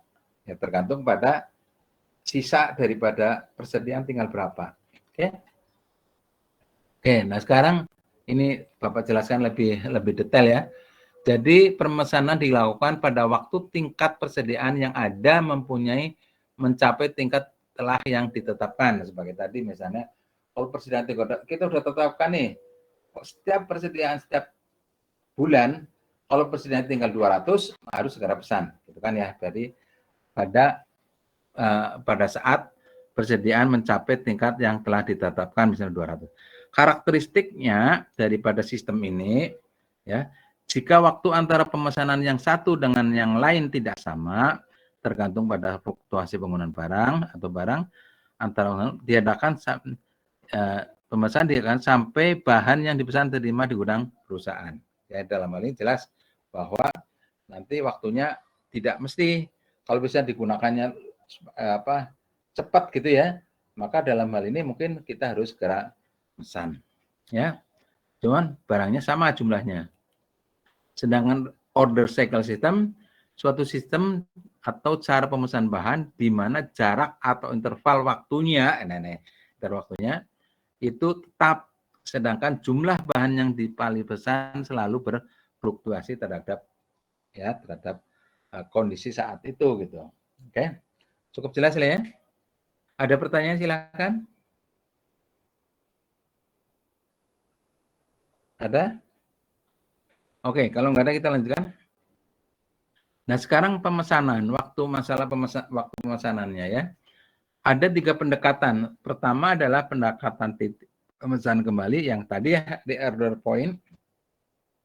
Terus pendekatan tinjauan periodik yang tadi cycle ya, atau periodic review approach ya. Terus yang ketiga adalah pendekatan rencana kebutuhan material. Nah, ini yang mungkin agak sedikit berbeda ya.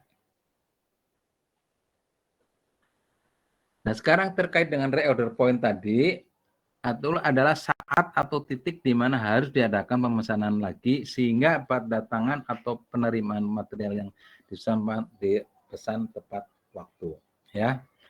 Jadi kan kalau misalnya kita tidak mungkin misalnya bilang kalau reorder point-nya itu dari 1000 ya 500, ini kan terlalu jauh nih ya kan.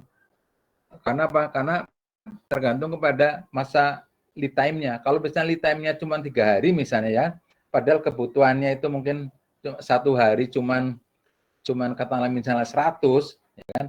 Kalau lead time-nya 3 hari, berarti dalam hal ini kalau kita pesan 500 ya kan, pesan 1000 nanti akan kelebihan barang di situ. 500 sudah tahu-tahu harus 500 langsung pesan. Ya. padahal lead time-nya 3 hari, yang dipakai cuma 3 hari, berarti nanti pada saat barang datang akan ada kelebihan 200. Nah, ini nggak bagus gitu. Karena apa? Harus diperhitungkan lead time-nya reorder point-nya itu sedemikian rupa sehingga pada saat barang datang, maka persediaan yang kita punya itu sudah nol. Jadi nanti harus ditutup dengan barang yang baru semua. Gitu. Jadi kalau misalnya order point-nya itu terlalu jauh, gitu misalnya, butuh 3 hari, memesan 3 hari, diperkirakan kedatangan kebutuhan pelayanannya 100 per hari, kalau berarti dalam hal ini lead time-nya selama lead time digunakan hanya 300. Padahal persediaan kita masih 500. Nah, berarti pada saat kedatangan barang itu ada tambahan kelebihan barang sebanyak 200 dan itu tidak bagus. Karena yang bagus adalah harus nol, barang datang baru lagi dan seterusnya ya. Maka dalam hal ini ROP itu reorder point itu harus optimal ya. Jadi ROP mengendaki jumlah persediaan yang tetap setiap kali pemesanan dilakukan ya. Oke. Ada yang ditanyakan sekarang? Silakan. Ada? Ini kadang-kadang nggak kelihatan ya, yang kalau ada yang mau tanya nih, karena terlalu. Oke, ya.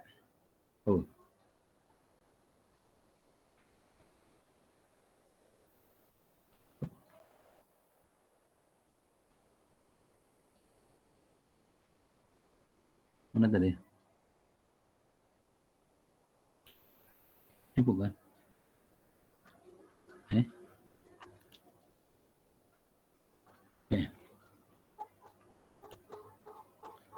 Oke.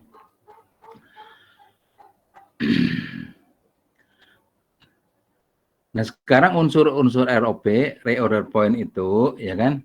Itu adalah waktu pemesan setiap kali pesan, ya kan? Terus yang kedua, jumlah service stock. Terus yang ketiga adalah kebutuhan bahan baku dasar setiap waktu, gitu ya. Nah, jadi terus sekarang service stock. Terkait dengan service stock ini, atau stok yang untuk stok cadangan lah ya, jadi atau persediaan cadangan adalah persediaan minimum yang harus selalu ada dan selalu siap untuk tersedia di dalam gudang untuk mengantisipasi bila sewaktu-waktu perusahaan mengalami kekurangan barang atau bahan baku, sehingga proses retail atau produksi dapat berjalan dengan jadi kalau misalnya dalam selama lead time itu kan mungkin ada fluktuasi pemakaian nih. Nah, jadi dalam hal ini kalau tadi secara rata-rata misalnya lead time-nya 300 dan sudah pasti misalnya permintaannya itu setiap hari itu 100, berarti ini kan kebetulan pas selesai habis gitu.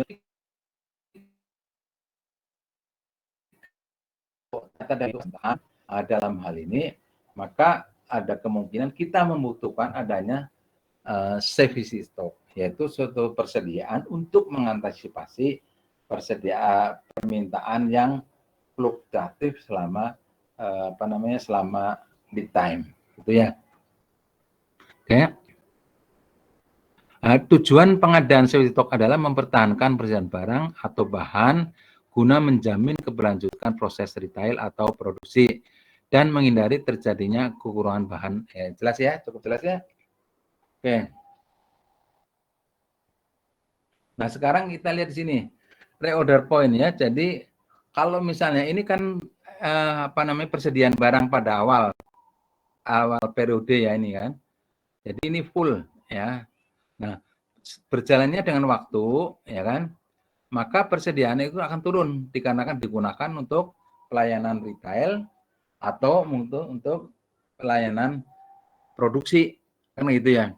Nah, jadi pada saat ROP ya kan, ROP adalah reorder point, suatu titik persediaan atau suatu jumlah persediaan yang mengharuskan kita harus segera memesan kembali. dengan perhitungan bahwa kebutuhan selama lead time ini akan dipenuhin sisa persediaannya, yaitu ROP-nya tadi. Jadi diperkirakan begitu saya pesan di sini pada saat persediaan tinggal ROP, maka kebutuhan pelayanan itu akan mencapai optimum pada saat kedatangan barang. Jadi pada saat kedatangan barang, persediaan stok yang lama itu sudah nol, ya. Persediaannya adalah full kembali dan seterusnya. Jadi dengan reorder point seperti ini, ya, maka kita sudah melihat bahwa kebutuhan tersebut akan dipenuhi setelah reorder point dicapai, gitu ya. Oke. Nah, sekarang faktor-faktor yang harus diperhatikan dalam reorder point adalah penggunaan material selama tenggang waktu mendapatkan barang, terus besarnya safety stock. Jadi dalam hal ini jelas kita lihat bahwa penggunaan barang pada saat lead time itu kan ya, itu harus diperhitungkan. Ya. Terus juga besarnya safety stock tadi ya. Jadi kalau untuk mengantisipasi terjadinya fluktuasi selama lead time, maka kita perlu mengadakan safety stock. Nah, sekarang tingkat pemesanan kembali dapat ditentukan dengan menghitung jumlah penggunaan selama lead time, ya, ditambah dengan penggunaan selama periode waktu safety stock tersebut.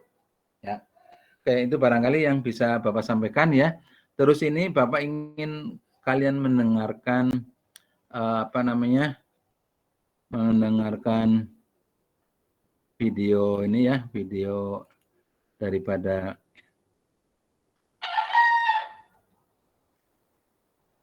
materi yang kedua ya.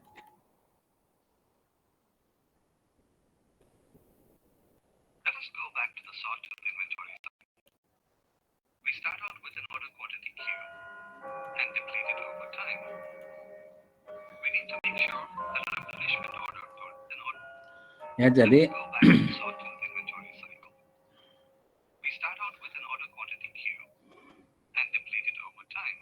ya. Jadi berangkat dari sejumlah persediaan ya, sebesar Q ya, maka ini persediaan itu akan berkurang karena apa? Berkurang dengan waktu ya. Jadi semakin ke sini, semakin waktu bertambah, maka inventorinya atau persediaan berkurang dikarenakan untuk pelayanan pelayanan retail atau pelayanan untuk proses produksi. Jadi dengan bertambahnya waktu, persediaan itu akan berkurang, menurun, gitu ya.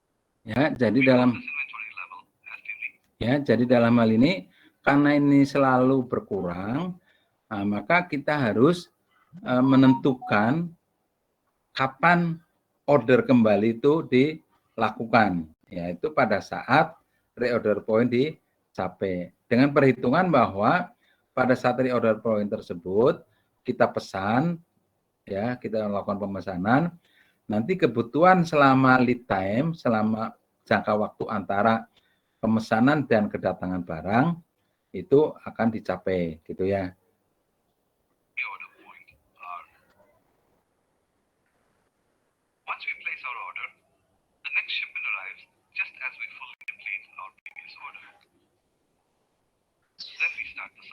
Ya, jadi dalam hal ini jelas bahwa begitu kedatangan barang, ya, jadi begitu kedatangan barang maka persediaan barang kita itu langsung full kembali dan seterusnya sampai dengan reorder terus dipakai lagi kan ya, dipakai lagi terus sampai dengan reorder kembali, kita pesan barang lagi, terus penggunaannya normal misalnya ya, maka jika pesan lagi kedatangan pada akhir daripada lead time dan seterusnya. Di sini dimaksudkan sebagai inventory cycle.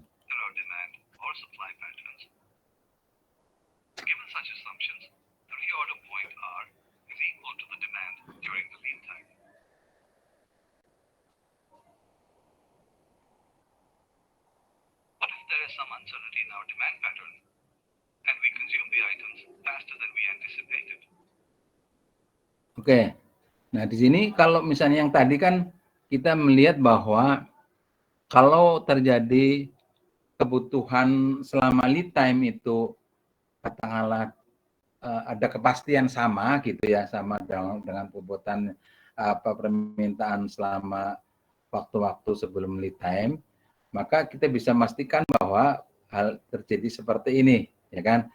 Jadi lead time kita pesan, nanti terus sisa penggunaan order point itu digunakan selama lead time sampai dengan 0 gitu ya. Pada saat kedatangan barang itu persediaan tinggal sudah 0, terus full lagi dari kedatangan barang yang baru dan seterusnya gitu ya.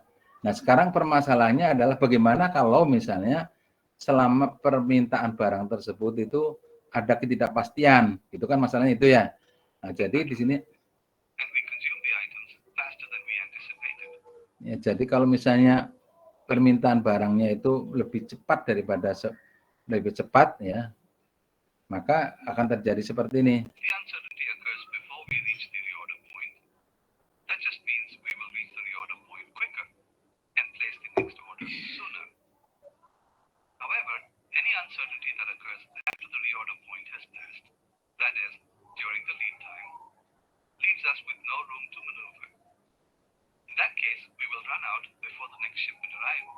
Nah, jadi kalau hal seperti ini terjadi, maka kita katakan bahwa sebelum waktu kedatangan barang dari pemesanan tersebut, maka persediaan sudah 0 nih.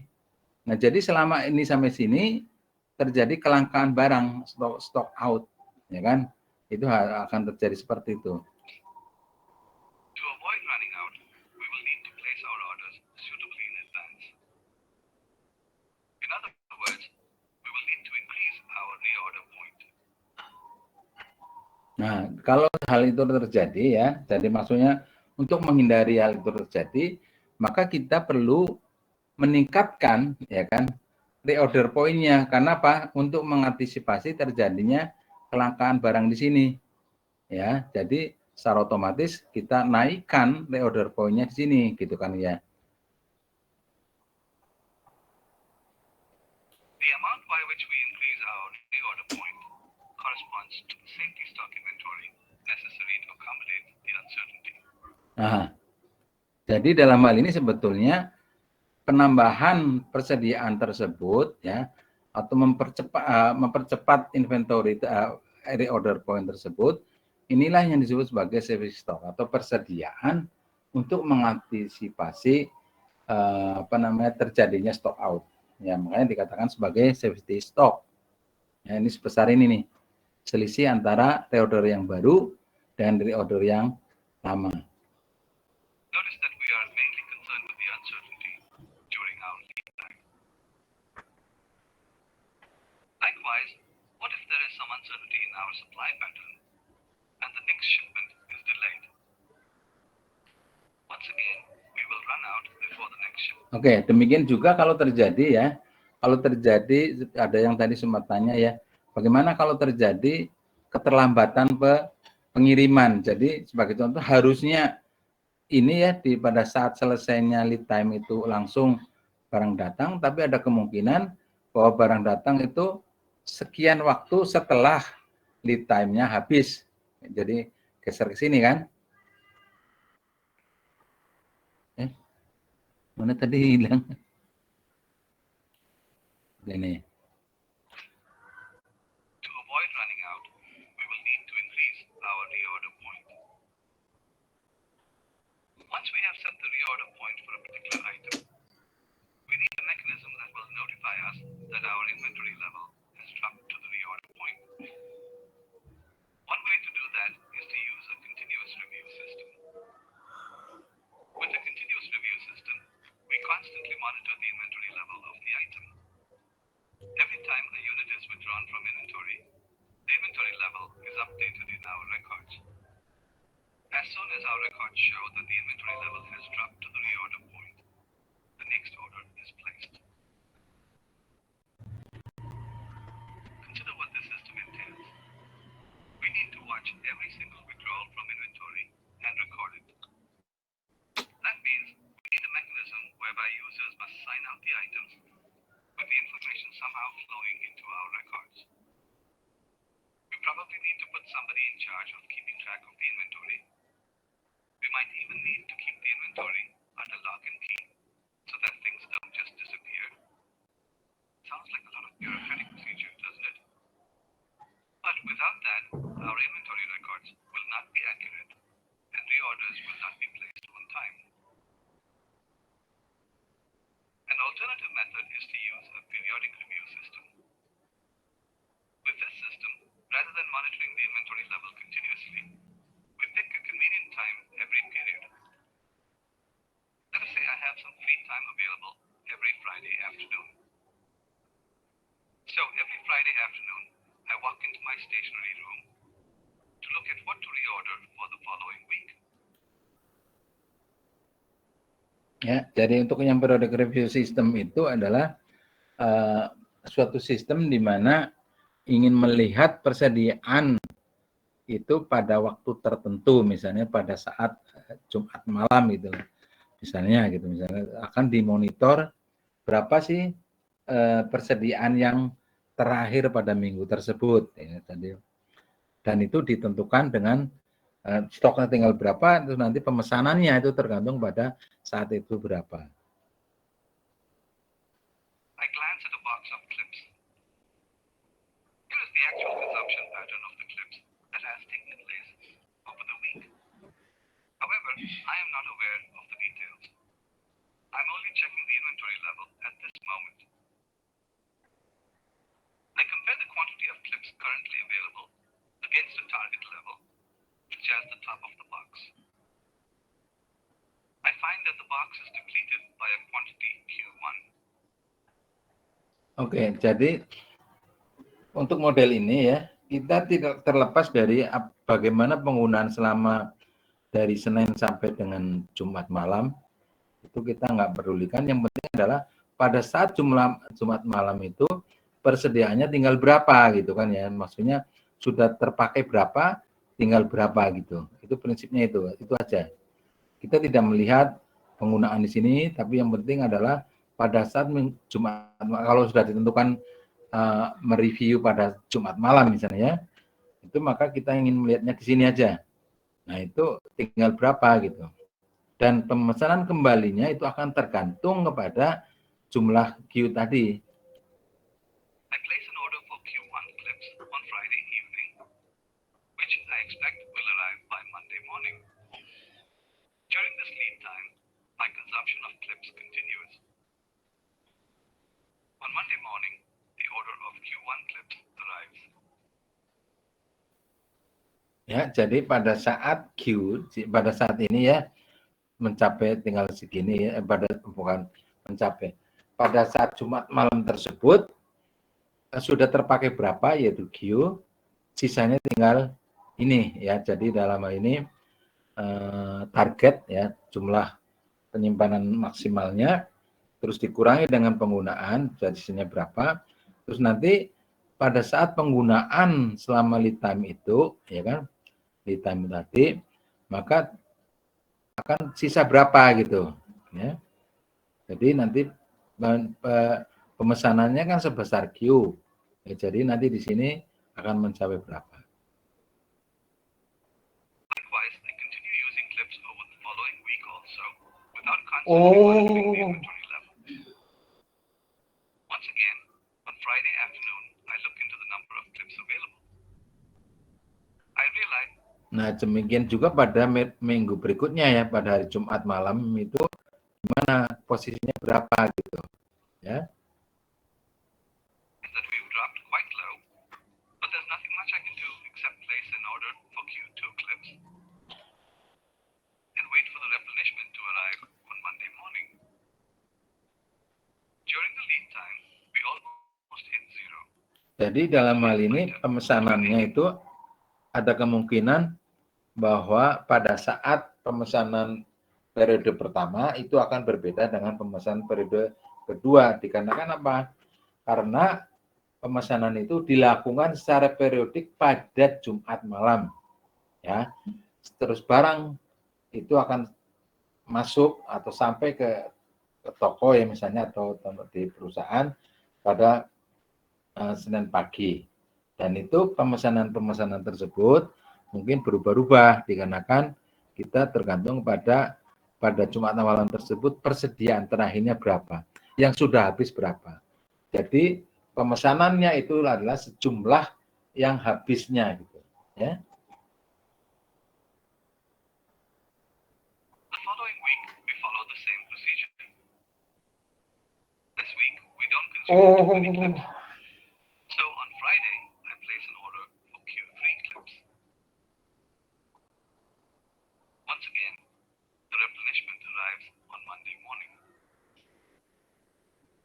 As we can see from this example, we are only reviewing the inventory level for clips periodically, that is every Friday afternoon. Given that we are not constantly monitoring the inventory level, we have a higher level of uncertainty with this system. With the continuous review system, the uncertainty occurred only after we had dropped below the reorder point. In other words, the uncertainty was limited to the lead time. At all times, we knew exactly how much inventory we had on hand and had ample time to place a reorder. With the periodic review system, however, the uncertainty extends to a much longer interval. Once we place the order on Friday evening, our uncertainty continues until we look at the inventory again the following Friday. Even at that time, we might find out that we are running low. So our uncertainty continues until the following Monday morning. Given this longer period of uncertainty, the periodic review system requires a much greater amount of safety stock than the continuous review system. Oke. Mana tadi? Aduh.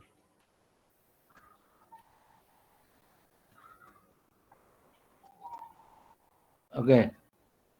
Comparing the continuous versus periodic review systems, we see that the continuous review system is more cumbersome, while the periodic review system is more convenient to administer. However, the periodic review system involves greater uncertainty and therefore requires much larger. Oke, jadi kalau kita membandingkan kedua sistem inventory tersebut, kalau continuous review system itu mungkin agak lebih mudah gitulah ya mengaturnya gitu. Apa istilahnya? Tapi kalau untuk periodic review system itu sebetulnya lebih gampang juga sih ya, maksudnya apa ya? Karena kita lakukan selama secara periodik setiap Jumat malam misalnya. Cuman masalahnya situ kalau dilihat dari data yang seperti ini ya. Nah ini ya, ini ketidakpastinya semakin membesar gitu. Tapi kalau yang continuous review system kan semakin akan jauh lebih mudah gitu, lebih pasti gitu ya. Nah ini kan lebih pasti nih ya. Tapi kalau yang periodic review system ini ketidakpastiannya semakin besar ya.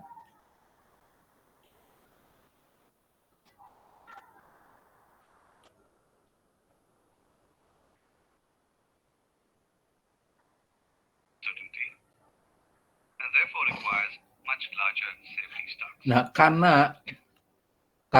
apa namanya? Karena semakin besar ketidakpastian tersebut, maka kita membutuhkan lebih besar safety stock-nya. Ya, jadi penggunaan safety stock akan semakin lebih besar daripada itu untuk mengantisipasi terjadi stock out. On the actual consumption pattern of the items, which precludes any detailed analysis. With the continuous review system, we have more precise information on usage patterns. We also need much smaller safety stocks. Nah, further, since dalam hal ini apa istilahnya untuk continuous review system itu memerlukan ya kan informasi yang lebih tepat atau mungkin dalam hal ini biasanya menggunakan informasinya lebih akurat gitu, maksudnya lebih pasti gitu ya yang dipergunakan tersebut. Nah, sehingga kebutuhan akan service stock juga akan semakin kecil atau service stocknya semakin kecil, maksudnya kebutuhan tersebut gitu. Kalau yang periodic review system, karena dia akan carry on tadi, carry on ketidakpastian periode sebelumnya terhadap berikutnya, maka dia akan semakin membesar service stock tersebut. Dibutuhkan service stock yang semakin besar. Ya. We are ordering the same quantity each time. We can take advantage of economic order quantities or avail of quantity discounts. Nah, ini adalah merupakan EOQ adalah Economic Order Quantity. Ya. Maksudnya dalam hal ini adalah bahwa sudah pasti kita bisa menghitung tentang jumlah pemesanan yang paling ekonomis. Baik itu yang menggunakan quantity discount, ya jumlah diskon dengan harga diskon, ataupun yang biasa. With the periodic review system, on the other hand, we might be able to combine orders for multiple items. For example, along with our order for clips every Friday afternoon, we can combine our orders for pens, staples, paper, printer toner, and other stationery items. Nah, kalau di sini untuk yang periodik itu mungkin pemesanannya bisa secara bersama-sama. Jadi misalnya Jumat itu kalau yang continuous review system kan begitu jumlah barang tersebut itu mencapai sekian, maka harus segera order. Jadi tidak tergantung kepada barang-barang yang lain, ya kan? Sehingga secara otomatis ngordernya pada barang tersebut karena jumlahnya sudah mencapai sekian. Tapi kalau untuk yang review periodic review system itu adalah kita karena dilakukan secara berkala setiap Jumat malam. Nah, berarti pemesanan tersebut bisa dilakukan secara bersama-sama untuk barang X, barang Y, dan seterusnya gitu.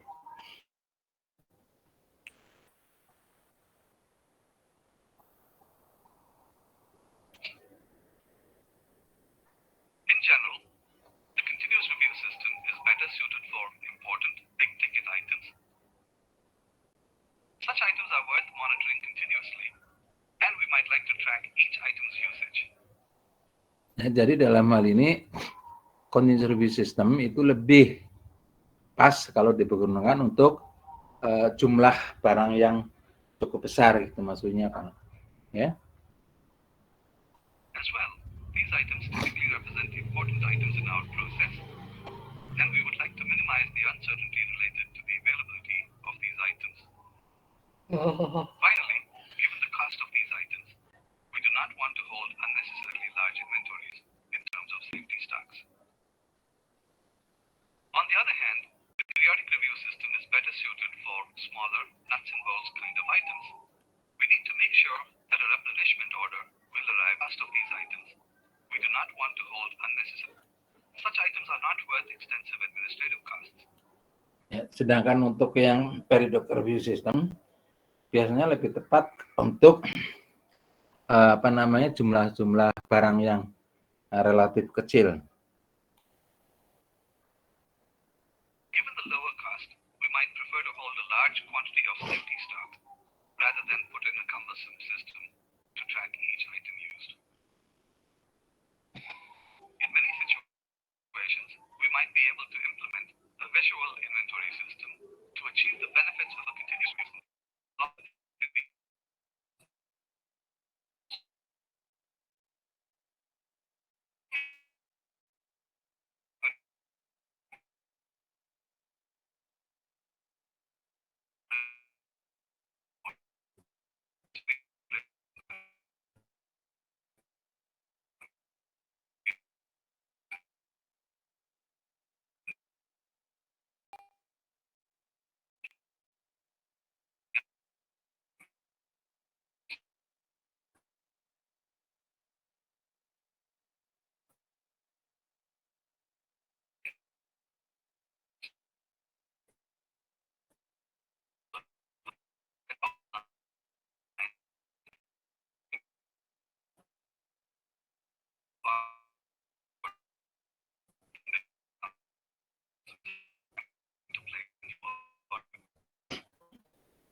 others place an order, or even inform me.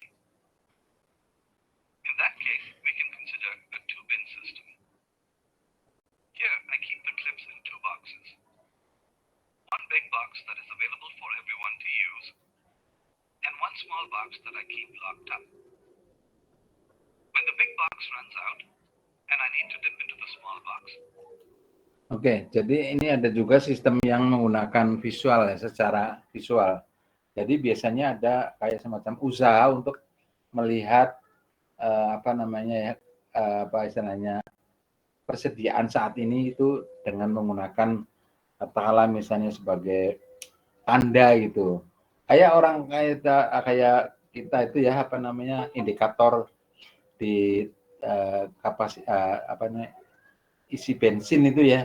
Jadi kita kan bisa melihat misalnya ada tinggal berapa bar gitu, misalnya oh ini masih full misalnya, berarti kan barnya full tuh, garis gitu ya. Tapi kalau tinggal 4 atau tinggal 2 atau tinggal 1 gitu. Nah dalam hal ini kalau kita sudah sepakati misalnya saya mau ngisi bensin lagi kalau indikator tangki mesin itu tinggal 1 bar ya. Tapi kalau belum sampai 1 bar ya saya nggak akan jalan gitu. Itu kalau 1 ya, ini istilahnya untuk single bin. Single bin dalam pengertian cuma 1 indikator aja. Sebagai contoh tadi indikator apa namanya posisi apa namanya keberadaan bensin gitu misalnya ya. Tapi kalau ada juga menggunakan two bin system. Two bin system itu pertama yang big box ya, itu untuk regular use, maksudnya dipakai untuk sembarang gitu, maksudnya sebelum apa namanya sebelum terjadi reorder point. Tapi yang kecil itu dilakukan untuk yang reorder point. Tapi biasanya box tersebut ada di dalamnya gitu, maksudnya bahwa selama masih ada di regular use-nya itu masih full, masih ada gitu, secara otomatis yang di dalam apa namanya small box itu untuk pada saat reorder point. Jadi gambarannya kayak apa namanya ada 2 kotak, tapi sebetulnya level atau kontainer yang ada di box kecil sama box besar itu saling tergantung gitu. Jadi kalau dia akan menggunakan apa ini box yang kecil, kalau memang persediaan yang ada di box besar itu sudah habis, ya kan? Maksudnya berarti dalam hal ini dia akan dipakai lagi terus sampai dengan mencapai reorder point-nya. Ya. I know it's time to place a new order. Such visual systems can be used in a wide range of situations. Suppose we don't want to run out of printer paper in our office, but don't want to bother monitoring every single ream of paper. Yet we want to minimize the safety stock. How about we put a yellow sticky note on the second last ream of paper? The person who picks up that ream is responsible to notify whoever orders paper. If we don't trust everyone to follow this procedure, we can stash away a couple of reams that will be released only after a reorder has been placed. Likewise, let's say the fuel gauge in my car has gone dead. I'm told that it will cost a few $100s to repair the gauge. Are you serious? I hardly ever looked at my fuel gauge even when it was working. For that kind of money, I don't really want to know how much gas I have in my tank every second of the day. That's information overload. Instead, I decide to use my operations management knowledge to my advantage. I only need to know when I'm running low and need to fill up.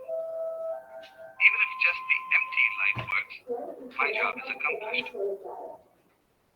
I now have a single bin system. But what if the empty light doesn't work? No problem. Then I buy myself a 5-gallon tank and put it in the trunk. I now have a 2-bin system. If my car gives me about 20 miles per gallon, I know I can drive 100 miles before I am really in trouble. Oke, jadi sebagai tadi Bapak berikan contoh tentang indikator apa namanya keberadaan bensin ya. Biasanya kalau kan ada indikator full F ya, kalau di sebelah kanan itu barnya full, berarti F itu full. Tapi kalau sebelah kiri sampai tinggal 1 atau 0 itu empty gitu, empty atau kosong gitu. Nah, pada saat mencapai empty tadi, pada yang biasanya blinking ya, klip-klip gitu ya, itu sebetulnya masih ada sekitar 5 galon ya. 5 galon itu berapa liter ya? Ya sekitar 8-9 liter lah ya. Nah itu sebetulnya. Maaf Bapak mengganggu bentar. Ya. Gimana Mas? Ini waktunya sudah lewat 15 menit, sudah selesai Bapak. Oh sudah selesai kah? Oh iya Bapak. Ini sebetulnya. Ya sebetulnya kalau yang apa namanya untuk yang daring itu kan full 2 jam ya sebetulnya. Tapi nggak apa. Ya mungkin kalian ada kuliah lagi ya. Iya Bapak. Oke ya, Bapak. Ya, ya. Ya nanti kalian lanjutkan sendiri aja ya. Nah, jadi apa namanya? Saya kira cukup untuk memang jadwalnya itu jadwal luring sih ya. Jadi cuman 50 menit kali 2 ya. Tapi kalau yang daring itu kan sebetulnya 60 menit kali 2. Oke. Terima kasih atas perhatiannya. Mudah-mudahan kalian sedikit lebih paham daripada sebelumnya ya. Oke. Assalamualaikum warahmatullahi wabarakatuh. Waalaikumsalam warahmatullahi wabarakatuh. Terima kasih Bapak. Terima kasih Bapak. Terima kasih. Belum disetting Pak. Apa itu? Absen Pak. Oh, belum disetting kan? Iya belum Pak.